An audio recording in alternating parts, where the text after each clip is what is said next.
প্রিয় যুবশ্রী বন্ধুরা, এর আগের ভিডিওতে আমি তোমাদের বলেছিলাম যে 5 তারিখের মধ্যেই লক্ষ্মীর ভান্ডারে টাকা দেওয়া হবে এবং 12 থেকে 15 তারিখের মধ্যেই যুবশ্রী টাকা দিয়ে দেওয়া হবে। আসলে এটা আমি কিন্তু নিজে বলিনি, আমি বিভিন্ন নিউজে পত্রিকায় দেখেছিলাম এবং অনলাইন একটি ভিডিও দেখেছিলাম ডাইরেক্ট নবান্ন থেকে, যেটি সম্প্রচারিত হচ্ছিল। সেখানে মাননীয় মুখ্যমন্ত্রী মমতা ব্যানার্জি বলছিলেন যে আগামী 5 থেকে 7 তারিখের মধ্যে লক্ষ্মীর ভান্ডারে টাকা দিয়ে দেওয়া হবে এবং অন্যান্য ভাতাগুলি 12 থেকে 15 তারিখের মধ্যে দিয়ে দেওয়া হবে। অর্থাৎ মাননীয় মুখ্যমন্ত্রী মমতা ব্যানার্জির কথা অনুসারে এই 5 তারিখে কিন্তু লক্ষ্মীর ভান্ডারে টাকা দিয়ে দেওয়া। তোমাদের পরিবারের যে সদস্যরা লক্ষ্মীর ভান্ডারে টাকা পায় তাদের ব্যাংক অ্যাকাউন্ট কিন্তু চেক করে দেখতে পারো যে তাদের প্রত্যেকের অ্যাকাউন্টেই 1,000 টাকা করে ক্রেডিট করা হয়ে গেছে। অর্থাৎ মাননীয় মুখ্যমন্ত্রী মমতা ব্যানার্জির যে উক্তি সেটা সত্যি হয়ে গেছে। এবার তোমাদের পালা।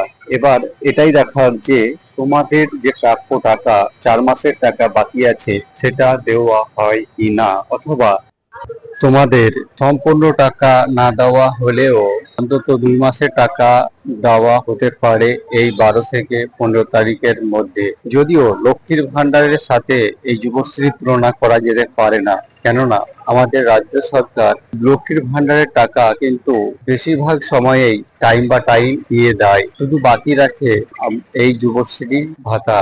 যুবশ্রী যারা ভাতা পায় তাদের কিন্তু কোনো বছরেই টাইম দেওয়া হয় না, প্রত্যেক বছরেই 2-3 মাসের টাকা বাকি পড়ে যায়। এখন বর্তমানে যুবশ্রী বন্ধুরা, তোমাদের যে 4 মাসের টাকা বাকি আছে এই টাকাটা দেওয়া হবে, এর বিশ্বাসযোগ্যতা এই থেকেই অর্জন করা যেতে পারে যে বর্তমানে কেন্দ্রীয় সরকার কিন্তু বাজেট পেশ করেছে, আর এই বাজেট পেশ করার পরপরেই আমাদের রাজ্য সরকারকে 325 কোটি টাকার একটি হিউজ পরিমাণে ফান্ড ট্রান্সফার করেছে। মাননীয় মুখ্যমন্ত্রী মমতা ব্যানার্জি বারবার অভিযোগ করছিলেন যে রাজ্যের হাতে টাকা নেই, কেন্দ্র সরকারের কাছে যে প্রাপ্য টাকা সেটা সঠিক সময়ে সঠিকভাবে পাচ্ছে না। সম্পূর্ণ টাকা কেন্দ্র সরকার রাজ্য সরকারকে না দিলেও 325 কোটি টাকার একটি হিউজ পরিমাণে ফান্ড রাজ্য সরকারকে কিন্তু ইতিমধ্যেই দিয়ে দিয়েছে।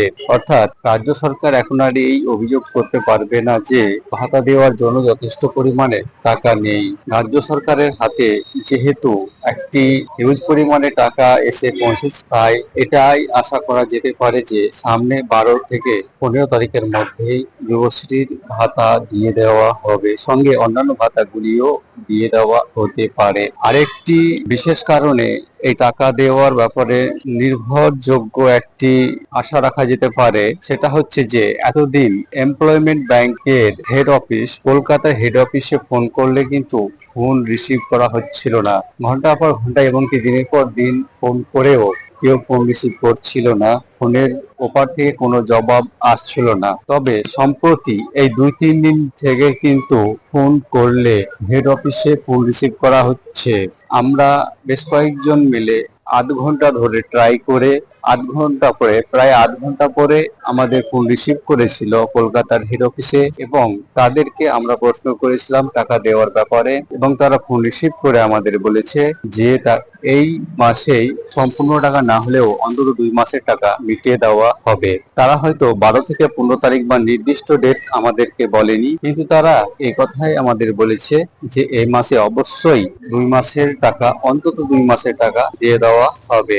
অর্থাৎ মাননীয় মুখ্যমন্ত্রীর কথা যেহেতু সত্য প্রমাণিত হচ্ছে, এমপ্লয়মেন্ট এক্সচেঞ্জ অফিসের হেড অফিসে যেহেতু ফোন রিসিভ করা হচ্ছে এবং তারা আবার আমাদের আশা দিয়ে রাখছে, নিরাশা করছে না, সমস্ত দিক বিবেচনা করে বন্ধুরা এটাই বলা যেতে পারে যে 99%ই 12 থেকে 15 তারিখ তোমাদের প্রাপ্য টাকা দিয়ে দেওয়া হবে। সম্পূর্ণ না দিলেও 2 মাসের টাকা দিয়ে দিবে। যদি কোনো কারণবশত তারা এই টাকা নাও দেয়, তাহলে এই মাসে অবশ্যই তোমরা তোমাদের ভাতার টাকা পেয়ে যাবে।